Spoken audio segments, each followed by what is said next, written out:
I am pregnant. Seriously? এই যে report.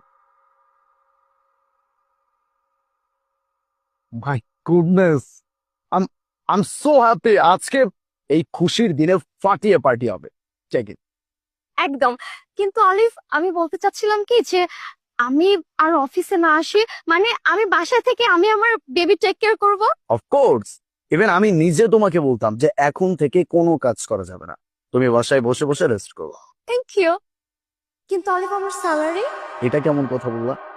বিয়ের পরে আমার সবকিছু তো তোমারই হয়ে যাবে নাকি? আর স্যালারি, তুমি বাসায় বসে থাকবা, স্যালারি তোমার কাছে পৌঁছে যায়। আলিফ, তার আগে বলো তো, তুমি ওর শাকচুন্নিটাকে, আই মিন তুমি তোমার ওয়াইফকে কবে ডিভোর্স দিবে? Very soon. কল করার টাইম পেলো না।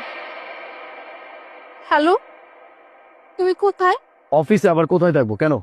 না, তেমন কোনো কারণ না। আজকে তো আমাকে ডাক্তারের কাছে নিয়ে যাওয়ার কথা ছিল তোমার। আলাদা করে কি আমার নিয়ে যেতে হবে? ড্রাইভার আছে না? আচ্ছা ঠিক আছে, আমি আমি একাই চলে যাব। ওকে, চলো।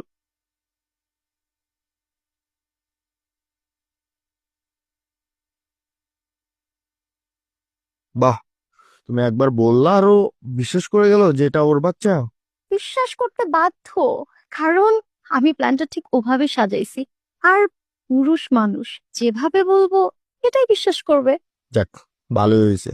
এখন এই বাচ্চার নাম করে ওর যত প্রপার্টি আছে সব কিছু আমাদের নাম করে নেব। হ্যাঁ, আর আমরা আজীবন এইভাবে লাইফটা এনজয় করব।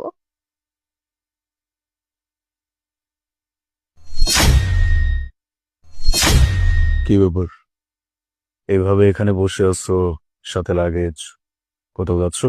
হুম, কোথাও না কোথাও তো যাবই। কোথায়? কোথায় যাব কি না যাব সেটা পরের বিষয়, কিন্তু আমি তোমার সাথে আর থাকবো না। আমি তোমাকে ডিভোর্স দিব। ডিভোর্স? এমন কি হয়েছে? কি হয়েছে শুনি। এত কিছু না বলতে চাচ্ছি না। আমি তোমার সাথে আর সংসার করব না, এই বাড়িতে একসাথে থাকবো না, আমি তোমাকে ডিভোর্স দিব। নতুন কাউকে পাইছো? অন্য কাউকে পাই বা না পাই সেটা পরের বিষয়, কিন্তু আমার এই বাচ্চার উপর কোনো ধোঁকাবাজ মানুষের ছায়া আমি করতে দিব না। মানে?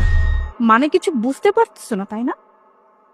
আমি আজকে তোমার গার্লফ্রেন্ডের সাথে তোমাকে দেখে ফেলেছি, যে গার্লফ্রেন্ড তোমার বাচ্চার মা হবে। কি সব আজে বাজে কথা বলতেছো? মানে কার সাথে দেখছো তুমি আমাকে? আমি জানতাম, আমি জানতাম